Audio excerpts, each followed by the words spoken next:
Hey guys, Alex here, or Airsoft Al as you know me. Sorry if I sound a little tired. I kind of am. So I have been wanting to do this kind of thing for a while now. This is a first for the channel, as well as a first for me actually recording this type of thing, uh, using Audacity, basically. So understand now, as time goes on, I'm gonna try and get better at this sort of thing, basically. Um, and hope you guys actually enjoy it. So, please be kind to me in the comments section. Again, this is a first for me, as I said, so, yeah. Enjoy! My Hero Academia, the Godfather of Darkness. While the world of superheroes and villains exist, two things will forever remain: monsters and organized crime. Follow Lord Dracula Tepish as he expands his control of Japan in a hero-filled world. Story by Critical Darling. Available on Wattpad, fanfiction.net, and AO3, Archive of Our Own. Chapter 1. Every child needs a father. Mankind. Such a simple word. A word that can be used for a single race or even an entire species. Of course, in the case of Earth, mankind is one who inhabits this blue jewel in a vast cosmos. A race of people who at one point almost pushed themselves to the brink of total atomic annihilation. Yet they didn't. Simply because they had the common sense not to. But that is not all mankind is known for. No. Mankind as of late are now known for something else. Something thought to have been in the realms of fiction. Mankind is now known because, almost 200 years ago, a new power manifested. Quirks. A silly name, yes, but one that gives many the ability to do some amazing feats. Only thought of on the pages of comic books. Super speed, flight, super strength. These and many more now shape mankind to what it is today. However, even with the advent of powers and new laws put in place to stop anyone from abusing their powers, there will always be crime. Those who would use their powers for their own selfish gain or to destabilize society. Villains. There has been an internal struggle between good and evil, heroes and villains. But what if there was something else that joined in this struggle? A third party. One more darker and more ancient than the idea of heroes and villains. A species that thrives in the dark and thirsts for blood and has pulled the strings behind society. What if said species was led by a man much older than known society? Our story begins in the small town of Mustafar, Japan, where a young boy with bushy green hair and freckles was walking down the street. He hummed to himself before stopping at a TV that showed a large man with blonde hair and a bodybuilding physique smiling to the camera. This boy was Izuku Midoriya, a simple child with dreams of being a hero, like his idol All Might. Of course, with a smile, he went back to walking down the street to a small store he always came to for treats they had, which was run by a nice older lady. "Hello, Midoriya. What brings you in today?" the old lady asked as she smiled. "Hi, Mrs. Chen," Midoriya said with a bright smile. "I'm here for my usual bag." Miss Chen smiled as she turned around and began filling a bag with some sweets, even some cherry hard candies, before she wrapped it up in a little golden bow. "Here we are, young man, your usual," she said, handing the bag towards young Izuku, who paid her, and right as he was about to leave, she called back, "Oh, wait! Can you do me a favor?" Izuku looked back before walking back to her. "Anything, Mrs. Chen." The older woman pulled out a small envelope, which was rather thick, and held it out towards Izuku. "Now I need you to take this to a place about 5 blocks left from here called Vinny's All Italian to a man named Mr. Tepish. I'd go myself, but my hip is giving me trouble, so could you do this favor for me, young man?" Izuku took the envelope and nodded. "Of course!" Mrs. Chin smiled. You're such a good boy, Midoriya. Thank you. Izuku quickly left and began walking towards where she directed him. Looking around, he finally found the place, and in hindsight, none could miss it, since it was definitely an Italian restaurant with its European design, the bright colors, even down to the smells and music coming from the building. It made the young man think it'd be nice for him and his mother to come here and have a nice dinner one day. With a smile, he walked in and was bombarded with an atmosphere that an average Japanese person was not really used to, since it was very lively. It had very low lighting, with very warm colored. The carpet was dark green, and there were vines growing out of the walls. He looked around before a waiter walked up to him. Excuse me, young man. Can I help you? Izuku jumped slightly. I have a package here for Mr. Tepish. The waiter smiled. For whom, if you don't mind me asking? Mrs. Chin. She said her hip was giving her problems, so I took it for her. Izuku explained with a smile. The waiter nodded as he motioned with his hand. Follow me, please, then. Izuku nodded as he followed the man. Now inside, he looked around and found almost everyone in a suit, or some sort of casual clothing, but their quirks seemed to be a mutant type or another, because he saw many with pale skin, red eyes, those with animal features, even one man who looked like he was a gorilla, with how big his body and arms were, as he was laughing with another group of guys around him. Izuku looked around in fascination at the many quirks he saw. The waiter brought him to the back of the restaurant, where a man with long silvery white hair and pale skin was reading a book. He had glasses on, and the same red eyes as the other men in the restaurant. However, his eyes seemed old, ancient, and wise. Boss, the waiter called out. Little boy here has a package from Mrs. Chin. The man looked up from his book to little Izuku. He quickly dismissed the waiter. What's your name, little one? He asked. The young boy started a bit as he bowed. Hello, sir. My name is Midoriya Izuku. I have a package for you, sir. He held out the envelope towards the older man, who didn't see...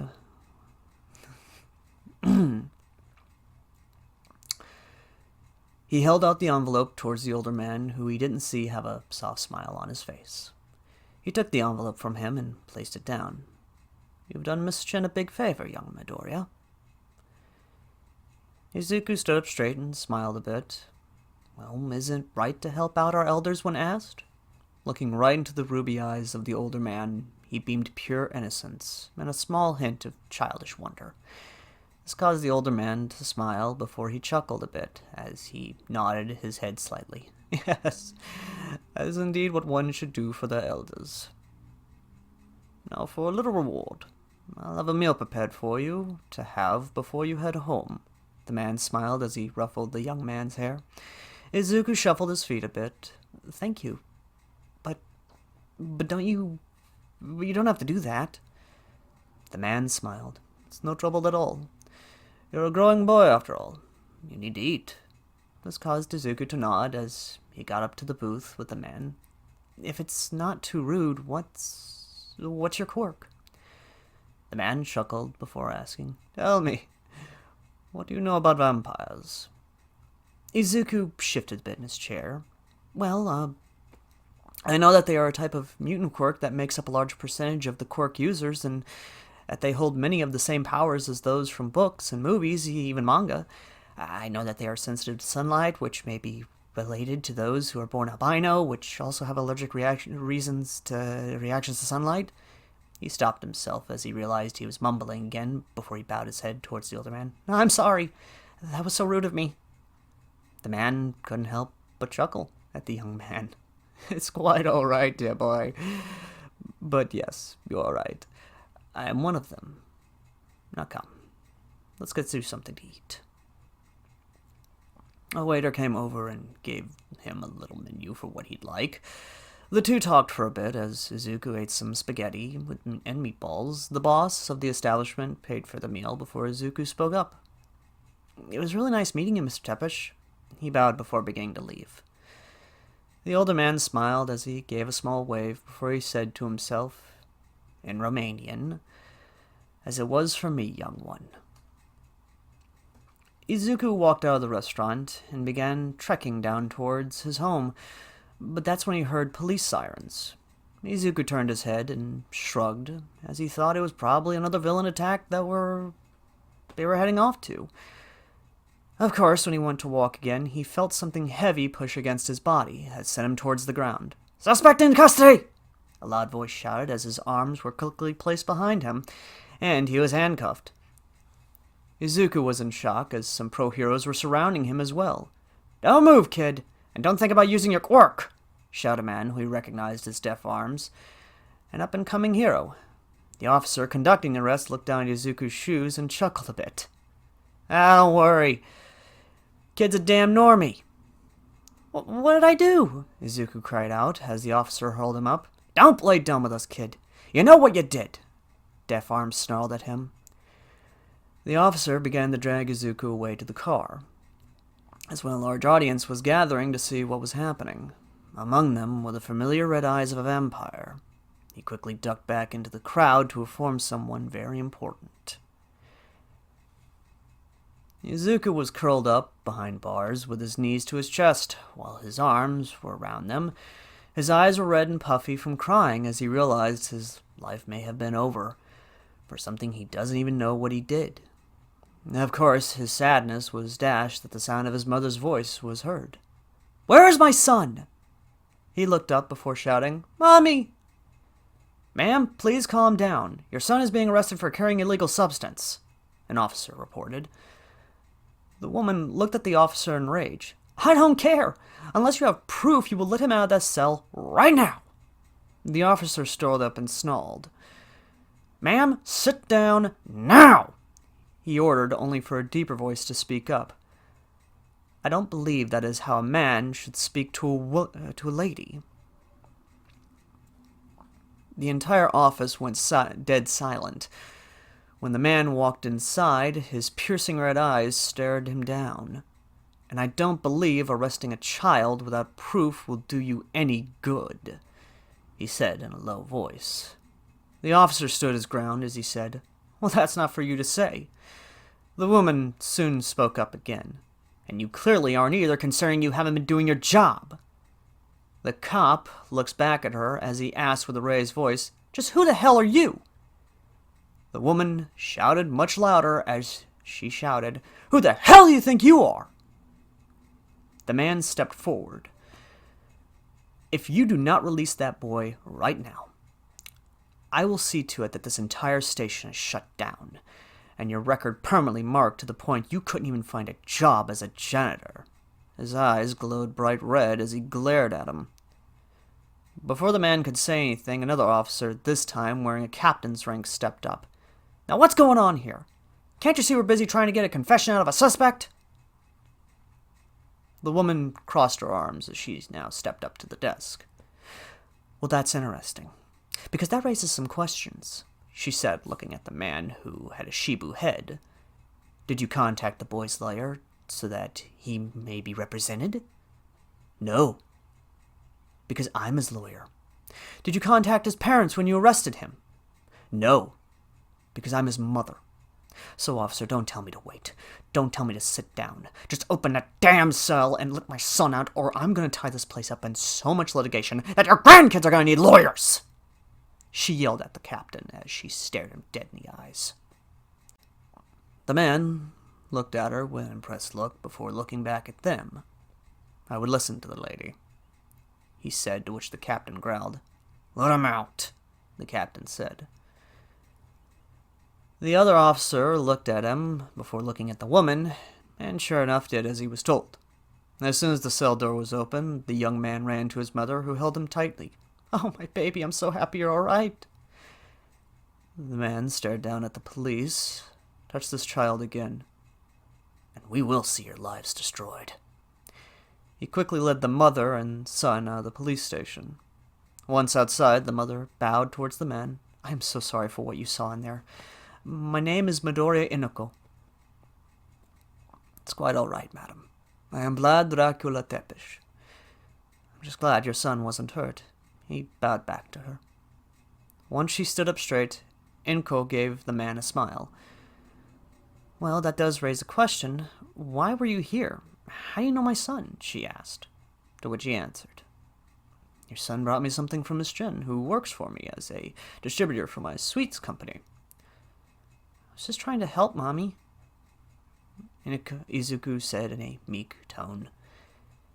Inko smiled as she patted her son's head. "And that's good for you to do. But Izuku, I'm not mad at you. I'm upset with the police and how they treated you." "Indeed.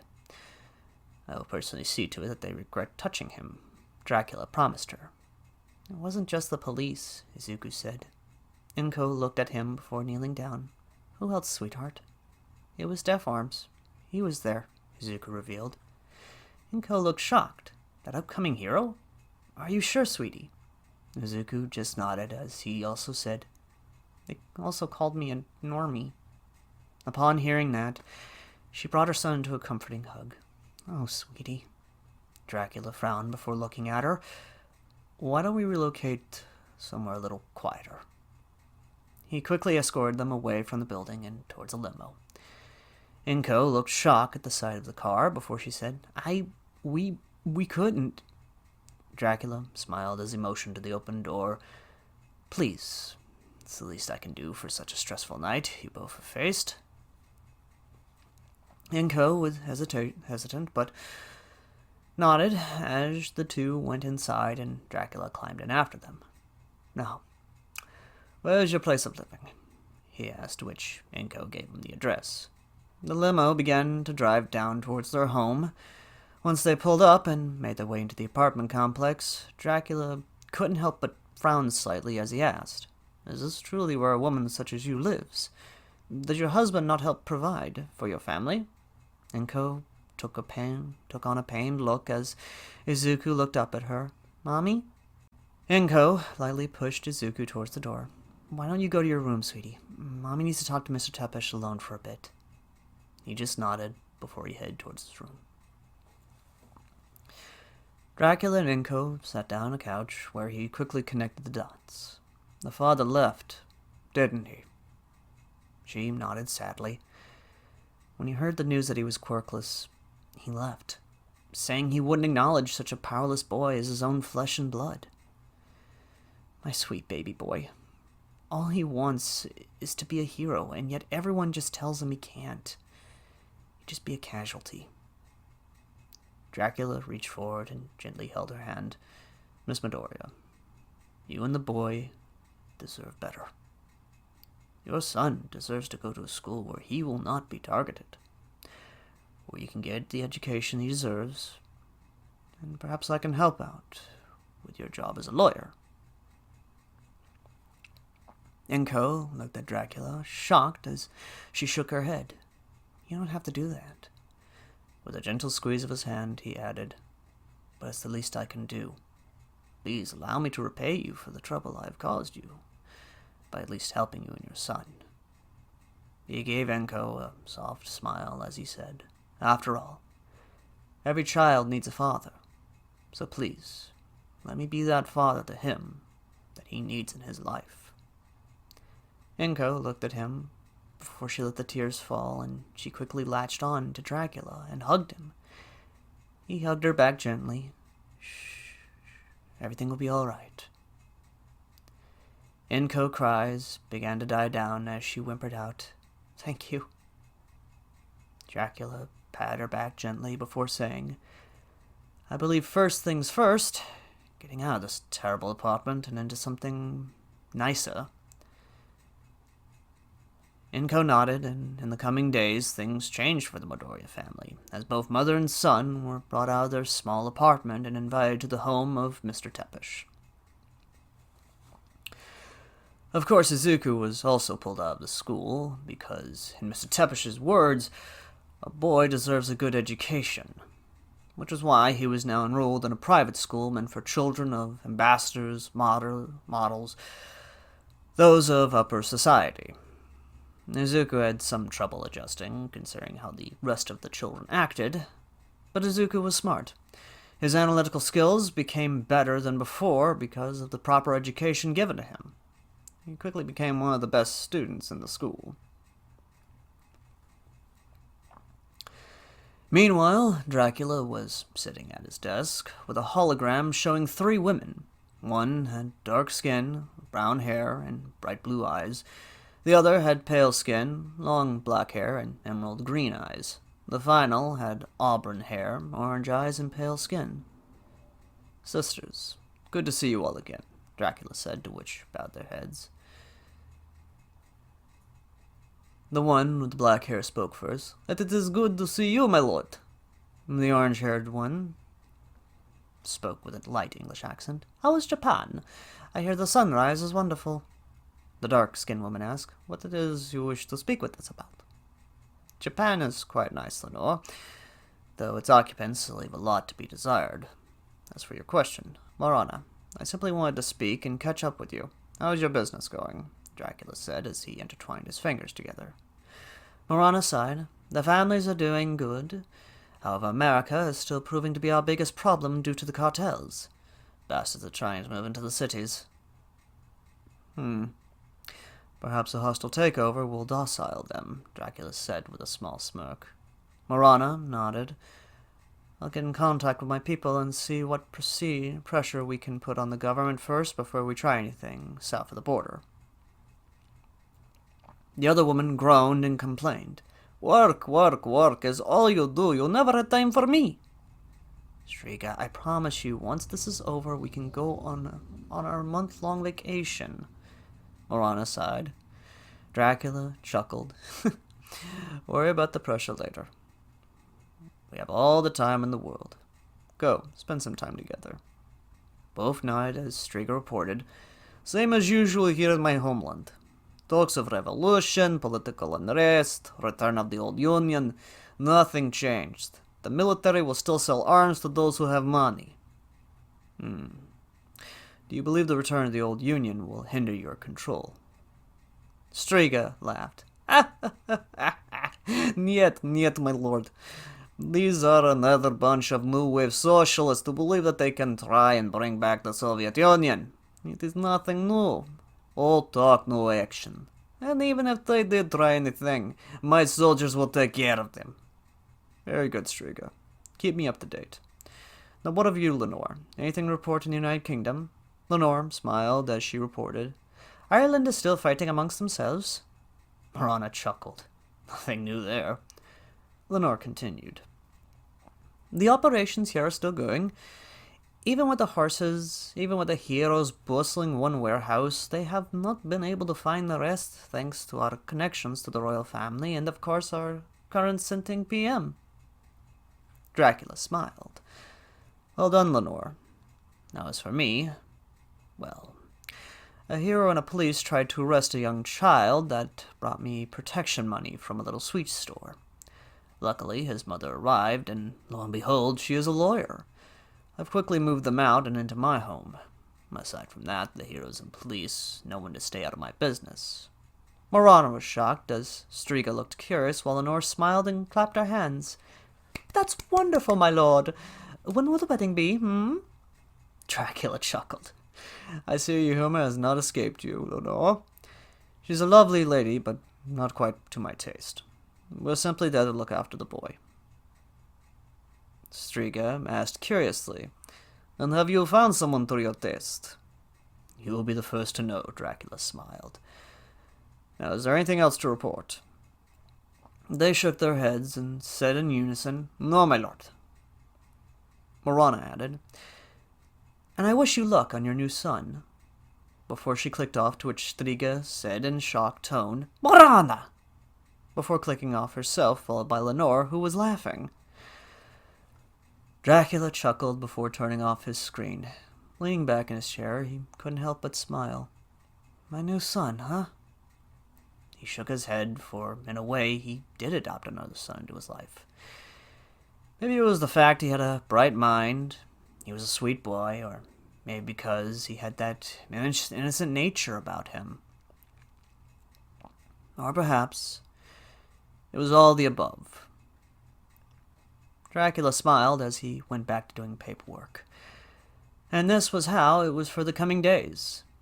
It wasn't until one day that young Izuku, who was now sitting at the dinner table with his mother and Dracula eating a lovely French dish, spoke up. Mr. Tepish, is it okay if I ask you something? Asked a now 7-year-old Izuku. Of course, young man. What do you want to know? Dracula looked at him. Izuku looked nervous before he finally asked, Is it alright if I call you Dad? This caused Inko to stop as even Dracula stopped mid-chew, slowly looking at the green-haired boy who just looked back at him with those eyes. Those innocent eyes that he saw the first time when he brought him that money from Mrs. Chin a year ago. Dracula looked at him with shock at the question. But those eyes made him smile back as he answered, Of course, son. Inko was on the verge of tears as Izuku smiled back, fighting back his own tears, as for once in her son's life, he now had a father who wouldn't abandon or judge him simply because he was quirkless. Dracula gently placed a hand on his cheek before gently pulling him in for a hug. How about this? Sometime this weekend we should go fishing, just the two of us. How does that sound? He asked. Izuku nodded as he finally let tears fall, all while Inko was also crying tears of joy. It was a very joyous family night, to which they celebrated with a little game night and snacks after their dinner. However, later on, as Inko and Izuku slumbered, Dracula was off in his office waiting for a call, an important one. When the phone rang, he waited a moment before picking it up. Yes? A voice on the other end in a heavy booking accent. We found the guy, boss. With a cruel smile, Dracula said, Put the phone to his head. There was a ruffle of movement before a man's voice was heard. Please, whoever you are, I didn't do anything. I swear, please don't kill me. The voice he heard was one of a desperate man for whom he had found after a year of searching. Their search led him to finding Izuku's deadbeat father hiding a shameful self in New York of all places. Didn't do anything. No. We both know what you did. Did you really think you could get away with what you did, Hasashi? Dracula asked in a low tone. The man was silent before Dracula continued. You know, where I'm from in the old country, men are raised with a simple value and moral. That being, if you have sex with a woman, and you have a child with that woman, then you are to be a man and help raise that child. That's how I was raised in the old country. That's how I raised my son. So to hear that you abandon your own son, well, I felt the need to right your wrongs. Your son is now my son, and I will ensure that he has the life you were too much of a coward to give him. Boys, make sure he suffers, Dracula said, before there was a brief scream before he hung up. With a content smile, he said to himself, A coward's death is what you get. When I'm finished, they will never even remember you as nothing more than a sperm donor. He looked over at the adoption papers on his desk, and with a smile he saw the name of his new son in black and white, as well as his status as both Japanese and Romanian citizenship, so that if the authorities tried to harass his son again, well, politics can be dirty sometimes.